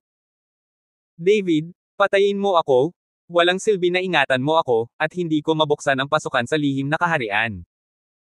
Isa lang akong sangla ng Demon Heart Sect, hindi nila sinasabi sa akin na buksan ko ang pasukan sa Secret World. Cast a spell. Sabi ni Ningji kay David. Ang kasalukuyang Ningji ay gustong-gustong mamatay, dahil ang mabuhay sa ganoong takot ay ang pinakamatinding sakit. Hindi mo kailangang magmadali sa kamatayan, kahit na hindi mo mabuksan ang pasukan sa lihim na kaharian, iniingatan kita dahil gusto kong makita kung itinuturing ka ng Demon Heart Sect na napakahalaga. Dahil nabuo na ang iyong espesyal na pangangatawan, iingatan kita. Naniniwala ako na hindi ka ituturing ng Demon Heart Sect bilang isang ordinaryong piraso ng chess, kung hindi, ang iyong lakas ay hindi lalago ng ganoon kabilis. Nagsindi ng sigarilyo si David at dahan-daang sinabi. Hindi alintana kung mabubuksan ni Ningji ang pasukan sa lihim na kaharian o hindi, dapat itong subukan ni David dahil wala siyang pagpipilian kundi maghintay ng 10 araw para makaalis ang Pavilion Master ng Bailian Pavilion. Sipi ang lihim na utos ng langit. Nang marinig ito, ngumiti si Ningji nang may pag-aalala, tumayo sa dingding, at pagkatapos ay iniunat ang kanyang kamay kay David. Binato ni David ng sigarilyo si Ningji at sinindihan ito. Huminga ng malalim si Ningji at iniluwa ito. Minamaliit mo ang Demon Heart Sect. Hindi mo pa nakita ang kapangyarihan ng Demon Heart Sect. Isa lang akong chess piece sa Demon Heart Sect. Tumigil sa pagsasalita si Ningji at nagsimulang manigarilyo ng husto. Mas malakas ang Devil Heart Sect kaysa kay Gorfind. Tanong ni David. Agad na nabulunan si Ningji dahil nakita niya ang kapangyarihan ni Gorfind, at ang Demon Heart Sect ay tiyak na hindi may kukumpara kay Gorfind. Gayunpaman, ang iyong kasalukuyang lakas ay may pagnanasa na sirain ang Demon Heart Sect. Sabi ni Ningji, natigilan sandali. Talaga. Bahagyang ngumiti si David at dahan-daang bumuga ng usok, ililigtas ko ang iyong buhay at hahayaan kang panoorin akong sirain ang Demon Heart Sect, alam kong hindi ka sigurado, hahayaan kitang kumbansihin. Kahit anong espesyal na pangangatawan mayroon ka, hinding-hindi mo ako matatalo, magpakailanman. Nang matapos magsalita si David, binitawan niya ang upos ng sigarilyo sa kanyang kamay, tumalikod, at naglakad palabas. Tahimik na tumingin si Ningji sa upos ng sigarilyo sa kanyang kamay at nag-isip ng malalim. Kinaumagahan, inutusan ni David si Long Xingshu na i-escort si Ningji sa pasukan ng lihim na kaharian ng Demon Heart Sect. At sumugod din sina David, Humazi, at Zhou Jia. Humakbang si Zhou Jia at bahagyang iwinagayway ang kanyang palad, at lumabas ang pasukan sa Secret Realm, ngunit may spell pa rin, kaya hindi sila makapasok sa Secret Realm. Pasok sa lihim na kaharian na ito, pumunta at buksan ito. Sabi ni David kay Ningji. Sabi ko hindi ko mabuksan, at hindi ko alam ang spell, chess piece lang ako. Umiling si Ningji. Go and open. Patuloy ni David na parang hindi niya narinig na nagsalita si Ningji. Hindi ko mabuksan, Gustong magpaliwanag ni Ningji, ngunit nakita niyang bahagyang tinapik ni David ang balikat ni Ningji gamit ang kanyang kamay, at biglang may espiritual na puwersa ang tumagos sa katawan ni Ningji. Hindi nagtagal, naramdaman ni Ningji ang sakit ng kainin ng 10,000 langgam ang kanyang puso, at ang kanyang buong mukha ay naging kakilakilabot. Ang matinding sakit ay napasigaw si Ningji ng malakas. Gusto niyang mamatay dahil ang pagpapahirap na ito ay mas masakit kaysa kamatayan. Sayang hindi siya pwedeng mamatay, kaya lang niyang tiisin ang ganitong sakit. Puntahan mo at buksan mo ang pasukan, papapasukin kita. Tumingin si David kay Ningji at walang pakialam na sinabi. Ako. Hindi ko talaga alam, talaga. Pinapatay mo ako. Nakiusap si Ningji kay David.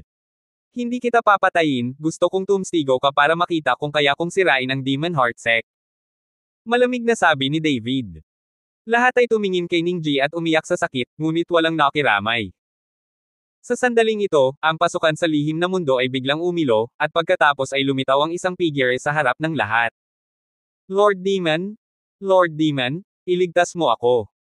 Matapos makita ang figure, si Ningji ay tila nakakita ng pag-asa at desperadong sumigaw ng tulong. Ngunit tila hindi nakita ng Magic Envoy si Ningji, ngunit malamig na tumingin kay David at sinabing nangingibabaw, David, bitawan mo siya, o ang iyong kasintahan ay nasa panganib. Pwede ko siyang bitawan, pero kailangan mo munang pakawalan ang girlfriend ko. Sabi ni David sa Magic Messenger. Samamahan ka ba? May qualifications ka ba? Ang Ningji na ito ay isang maliit na bastard, ang ating Demon Heart Sect ay walang pakialam, at huwag kalimutan na ang iyong kasintahan ay nasa aming mga kamay pa rin. Pagkatapos sabihin ito, ang salamangkero ay bahagyang iwinagayway ang kanyang palad, at isang imahe ang mabilis na lumitaw sa kawalan, kasama si Sonya na nakulong sa loob. Kabanata 1789. Matapos makita si Sonya, biglang naging pula ang mga mata ni David, nakakuyom ang kanyang mga kamao, nagngangalit ang kanyang mga ngipin. Ipinatong ni David ang isa niyang kamay sa ulo ni Ningji at pinandilatan ang magic messenger, bitawan mo ang girlfriend ko, o papatayin ko siya ngayon. Humalaklak ang magic envoy, kaya mo, siya isa lang itong basura ngayon, at walang silbi sa Demon Heart sect natin. Ngunit ang iyong kasintahan ay napakahalaga sa iyo. Pagkatapos magsalita, sa pre-assembly picture pa lang, isang lalaking nakabalot ng itim na balabal sa buong katawan, na may leather whip sa kanyang kamay, binugbog si Sonya sa katawan. Kahit hindi ko marinig ang tunog, kitang-kita ko ang masakit na ekspresyon ni Sonya. Nang tumingin ako kay Sonya sa harapan niya, labis siyang pinahihirapan, nanginginig ang katawan ni David, at umaagos ang dugo at luha mula sa kanyang mga mata. Ang nakakatakot na nakamamatay na aura sa katawan ni David ay tumaas sa isang iglap, at ang tumatagos na nakamamatay na aura ay patuloy na kumalat, at kalahati ng lungsod ng Kyoto ay nabalot dito. Sunod-sunod na nagsitakbuhan palabas ng bahay ang hindi mabilang na martial arts na pamilya na may takot sa kanilang mga mata, dahil hindi pa nila naramdaman ang nakamamatay na aura na ito. Sa Guardian Pavilion, bahagyang kumunot ang noo ni Mr. Shi at nakalimutang tumingin sa direksyon ng Martial Arts Alliance, itong si David, kailan ba magiging mas matatag ang kanyang pagkatao, magiging madali para sa iba na gamitin. Mr. Shi, masyado kang nag-aalala kay David. Ping, bakit hindi mo siya tulungan? Naguguluhang tanong ni Xing Jun. Nanatili siya sa tabi ni Mr. Shi at madalas niyang nakikita si Mr. Shi na nag-aalala tungkol sa mga gawain ni David. Hindi niya naiintindihan na sa kapangyarihan ni Mr. Shi, madali niyang matutulungan si David. Maaari ko siyang tulungan saglit, ngunit hindi ko siya matutulungan sa nalalabing bahagi ng kanyang buhay. Kailangan niyang lumakad sa buong paraan. Ito ang kanyang buhay, ito ay nakatadhana mula nang siya ay ipinanganak. Marahang bumantong hininga si Mr. Shi at saka bumalik sa kwarto. Sa sandaling ito, humarap si David Ping sa demonyo, nakakatakot ang buong mukha, para siyang baliw. Araw ko. Lola mo, kung hindi kita papatayin, I swear hindi ako tao. Sinabi ni David ang salita para sa salita, at ang buong tao ay sumugod patungo sa magic envoy na parang kanyan. Boom! Nadatnan ni David ang katawan ng demonyo, ngunit diretsyong itinulak sa nakaraan. Ito pala ay multo lamang ng demonyo, hindi ang tunay na katawan. Ang suntok ni David ay direktang dumurog sa demonyong multo. Hahaha, David, sabihin ko sa iyo, kung maglakas loob kang patayin si Ningji, higit pa sa paghagupit ang pahirap ng girlfriend mo. Nawala ang multo ng demonyo, malamig na boses lang ang naiwan.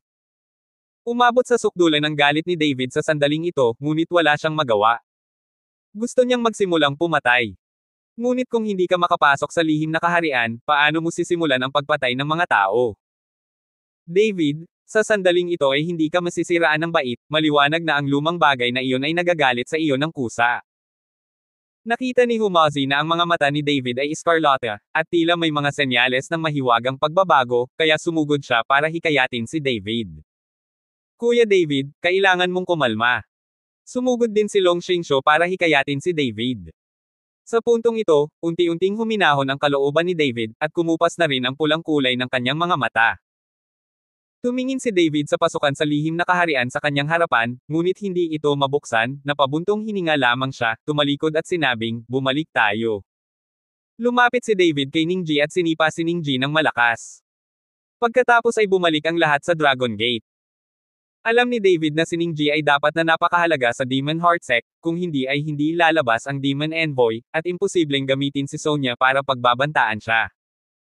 Kahit na paulit-ulit nilang sinasabi na hindi mahalaga si Ningji, binalaan nila ang kanilang sarili na hindi nila kayang patayin si Ningji.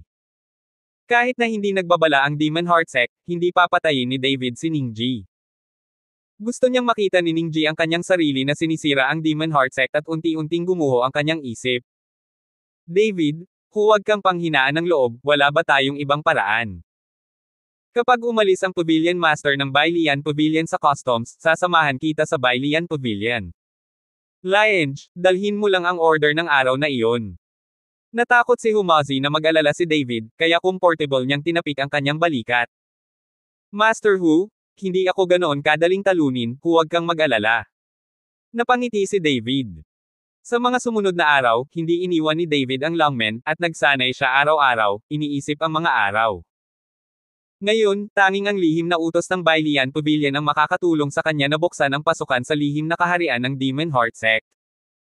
Sa araw na ito, nagsanay si David ng cross-legged gaya ng dati, at itinulak ni Long Xingsho ang pinto at pumasok.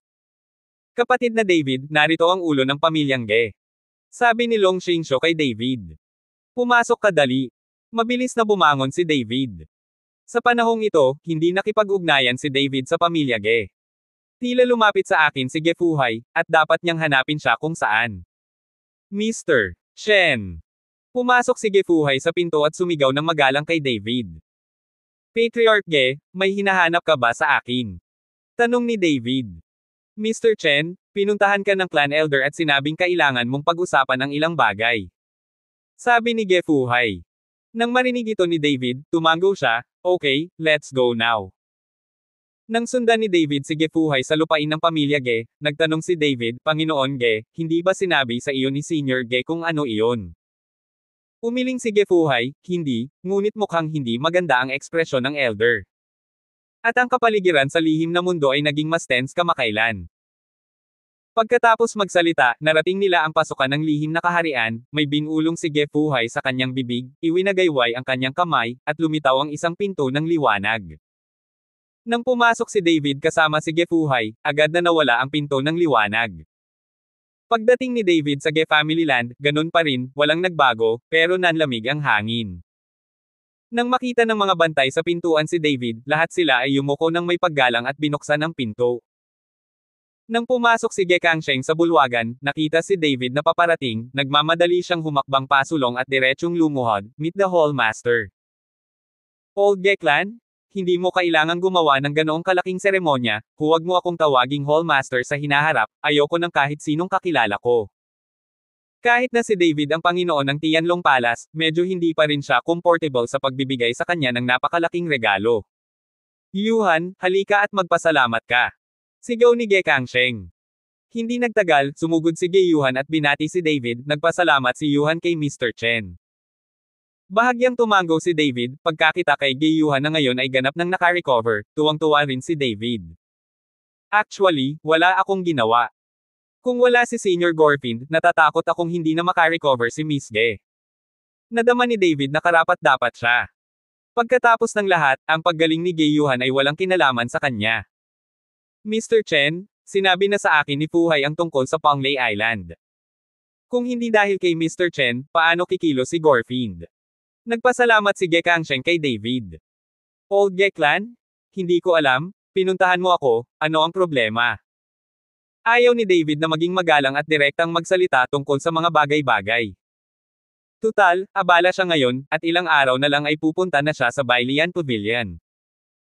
Tumingin si Ge Kangsheng sa paligid at pagkatapos ay nagsabi, Fuhai, Yuhan, lumabas ang lahat, may kausap ako kay Mr. Chen tungkol sa isang bagay. Hindi nagtagal, umalis sina Ge Fuhai at Ge Yuhan, naiwan lamang sina Ge Kangsheng at David sa bulwagan. Mr. Chen, napansin mo ba na may pagbabago sa sikreto nang dumating ka? Tanong ni Ge Kangsheng. Tumango si David, oo, nararamdaman ko. Bagamat hindi nagbabago ang kapaligiran, malamig. Sa hangin. Ang mga kaukulang sekta at pamilya sa lihim na kaharian ay namumuhay ng mapayapa at nagkakasundo, dahil alam ng lahat ng mga sekta at pamilya na ang araw kung kailan na ibalik ang espiritual na enerhiya ay ang araw ng tunay na kaguluhan. Lahat ng mga sekta at pamilya lahat sila ay tahimik na pinapanatili ang kanilang lakas, at walang nakikipaglaban. Ngunit nabigo ang pagbawi ng espiritual na chi ng Panglay Island, at walang nakakaalam kung kailan magaganap ang susunod na pagbawi ng espiritual na chi. Maraming mga aristokratikong sekta ang hindi na makatiis at nagsimulang makipagkumpetensya para sa mga mapagkukunan sa lihim na kaharian. Sa loob lamang ng ilang araw, ang aming Fire Sect Secret Realm ay may ilang aristokratikong pamilya ng sekta na nawala dahil sa labanan. Mabigat na bumantong hininga si Ge Kangsheng, puno ng kawalan ng kakayahan ang kanyang ekspresyon. Kabanata 1790. May mga pagkawala ba sa pamilyang Ge? Nag-aalalang tanong ni David. Umiling si Ge Kangsheng, hindi pa, dahil nakipag-alyansa tayo kay Chanluolo, at walang pamilya ng sekta ang nakatarget sa atin. Ngunit naniniwala ako na hindi ito magiging mapayapa sa mahabang panahon. Ang komperensya ng lihim na kaharian ay nakansela sa loob ng ilang taon, at ito ay sa susunod na buwan. Ito ay na-restart. Sa oras na iyon, dahil sa paglalaan ng mapagkukunan, mga salungatan ng interes, maraming tao ang mamamatay, at ang labanan sa pagitan ng mga dakilang lihim na mundo ay muling lilito. Kailan? Narinig ito ni David, bahagyang kumunat ang kanyang mga kilay, pinigilan niyang makabawi ang aura, ito ay upang maiwasan ang pagkasira ng buhay ng mundo. Ngunit sino ang nakakaalam na pagkatapos ng pagbawi ng espiritual na enerhiya ay naharang, ang mundo ng walang kamatayang paglilinang sa lihim na kaharian ay itinapon sa kaguluhan. Old Geklan, para saan ang Secret Kingdom Conference? Hindi maipaliwanag na tanong ni David. Maraming taon na ang nakalipas, ang 8 lihim na kaharian ay nagdaos ng isang lihim na komperensya ng kaharian bawat taon, at ang bawat lihim na kaharian ay pumili ng mga kinatawan nito upang lumahok upang makipagkompetensya at maglaan ng mga mapagkukunan mula sa iba pang mga lihim na mundo. Ang nanalong panig ng Secret Realm Conference ay kwalipikadong pumunta sa isa pang nawalang lihim na mundo upang pumili ng mga mapagkukunan. Kaya lang sa mga alingawngaw ng pagbawi ng espiritual na enerhiya, natapos na ang Secret Realm Conference. Lahat ng mga sekta at pamilya ay aktibong pinapanatili ang kanilang lakas, naghihintay ng pagpapanumbalik ng espiritual na enerhiya. Ngunit ngayon ang pagbawi ng espiritual na enerhiya ay nawala, at ang lahat ng mga lihim ay walang silbi. Nagsimula na muli ang komperensya. Ipinaliwanag ni Ge Kangsheng. Saan gaganapin ang Secret Realm Conference? Kung tutuusin, siguradong advantage ang lugar kung saan ito gaganapin. Tanong ni David. Ang lugar ay wala sa 8 lihim na mundong ito, ngunit nakatago sa isang hindi kilalang sikreto. Ang hindi pagmamayari na lihim na kapangyarihan ay may mahinang mapagkukunan at ayaw itong sakupin, kaya ito ay naging lugar ng komperensya. Sa ganitong paraan ito ay patas sa bawat lihim na mundo. Sabi ni Ge Kangsheng. Tapos lumapit sa akin ang pamilyang Ge, ano ang gusto nilang gawin ko? Nagtaka si David, dahil sa kasalukuyang lakas ni David, hindi siya kwalipikadong lumahok sa isang labanan tulad nitong lihim na komperensya ng kaharian. Huwag tingnan ang hindi magagapi na pag-iral ni David sa secular na mundo, ngunit sa lihim na ito ay wala. Dahil alam na mayroong kasing daming martial arts gaya ng mga aso sa lihim na kaharian, hindi lang marami ang mga martial saints ng pamilya Ge. Gaya ni Ge Yuhan, na nasa 20s pa lang, nakamit na niya ang lakas ng isang martial saint. Mr. Chen, pumunta ako sa iyo dahil gusto kong dumalo ka sa Secret Realm Conference. Bago matapos magsalita si Ge Kangsheng, mabilis na ikinaway ni David ang kanyang kamay at sinabing, kalimutan mo ito, huwag magbiro, mayroon na akong lakas ngayon, pumunta ka makilahok sa komperensya ng lihim na kaharian, hindi ba ito ay isang kahihiyan sa sarili? Mr. Chen, inanyayahan kita sa komperensya ng lihim na kaharian, hindi para hayaan kang makipagkompetensya, kundi para makilala ang 8 lihim na mundo. May mas mahalagang dahilan. Ibig sabihin, maraming pamilya sa 8 Secret Worlds ang nagsimulang makipagtulungan sa Demon Heart Sect. Walang pag-asa na mabawi ang espiritual na enerhiya, ang mga pamilyang ito ay nakikipagtulungan sa Demon Heart Sect, gamit ang Demon Heart Sect upang sugpuin ang mga batas ng langit at lupa, at gustong sakupin ang buong mundo. At narinig ko rin na naghahanap sila ng isang bagay na maaaring artificial na manipulahin upang maibalik ang espiritual na enerhiya. Dahan daw ang sabi ni Ge Kangsheng. Manipulate ng aura recovery. Medyo nagulat si David. Pero mukhang mas malakas talaga itong Demon Heart Sect kaysa sa inaakala ko. Kung may isa pang pamilya sa Secret Realm na nakikipagtulungan sa Demon Heart Sect, mas magiging mahirap para sa akin na ganap na sirain ang Demon Heart Sect. Old Geklan, kailan gaganapin ang Secret Kingdom Conference? Kailangan kong ayusin ang oras. Tanong ni David kay Ge Kangsheng. Ang 15 ng susunod na buwan. Sabi ni Ge Kangsheng. Okay, pagkatapos ay titingnan kung mabuti ang mga tao sa 8 lihim na mundong ito. Malakas na tumango si David. Dumalo si David sa lihim na komperensya sa mundo upang palawakin ang kanyang pananaw, kung hindi, kung mananatili siya sa secular na mundo, si David ay palaging magiging polaka sa ilalim ng balon. Pagkatapos umalis sa pamilya Ge, binilang ni David ang oras, kailangan niyang iligtas si Sonia bago magsimula ang komperensya ng lihim na kaharian. Ang pinakakagyat na gawain ngayon ay upang makuha ang Heavenly Secret Order. Sana ang Pavilion Master ng Bailian Pavilion ay isang makatwirang tao. Kinuha ni David ang brush na binigay ni Mr. Shi at huminga ng mahina. Ayaw niyang pumunta sa Bailian Pavilion para kunin ang Heavenly Secret Order, at nakatagpo siya ng ilang mga hadlang. Bailian Pavilion. Bilang pinuno ng pavilion, sa wakas ay umalis si Xi Jinping sa customs, at sa kamay ni Xi Jinping, mayroon pa rin siyang string ng kampana. Ang ribbon na ito ay may 3 kampana na kumikinang na may gininto ang liwanag at napakaganda. Ngunit nang umalis si Xi Jinping sa customs, tumingin siya sa magulong Bailian Pavilion at natulala sa kinatatayuan. Sino? Sino ang may gawa nito? Namumula sa galit ang mukha ni Xi Jinping, at galit siyang sumigaw. Dapat mong malaman na ang Bailian Pavilion Sulay ay walang pakikitungo sa mga martial arts na pamilya sa sekular na mundo, kaya walang salungatan. At susupilin ng mga batas ng langit at lupa ang mga lihim na pamilya ng sekta kapag pumasok sila sa sekular na mundo, at hindi sila ng ahas na magdulot ng kaguluhan. Bagamat maraming pamilya sa lihim na kaharian ang nagnanais ng lihim na pagkakasunod-sunod ng Bailian Pavilion, hindi ito ibebenta ni Xi Jinping, at tiyak na dahil sa pagkakaroon ng lihim na kaayusan kaya ang mga pamilyang iyon sa lihim na kaharian ay lubos na gumagalang sa Bailian Pavilion. Ngunit ngayon, nang kakaalis lang ni Xi Jinping sa customs, nakita niyang magulo rin ang kanyang Bailian Pavilion, paanong hindi siya magagalit? Dad, malalaman mo yan. Nang makita ito, si Xian ay puno ng mga reklamo at napaluha. Yanner, anong nangyayari? Tanong ni Xi Jinping na may malamig na mukha. Tay, hayaan mong si Mr. Yan ang magsabi sa iyo. Alam ni Xian na may karapatan siyang magsalita, at wala siyang bigat ni Mr. Yan, kaya hinayaan niyang magsalita si Mr. Yan.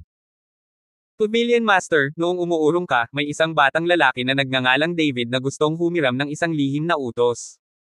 Sinabi ko sa kanya na ang Heavenly Secret Order ay ang kayamanan ng ating Bailian Pavilion.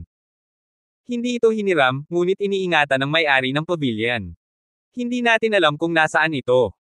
Ngunit hindi ito pinaniwalaan ni David at ginawan kami ng eksena. Pinatay ng Bailian Pavilion ang ilan sa amin at ginawa pa ang batang pavilion na pinakamalaki.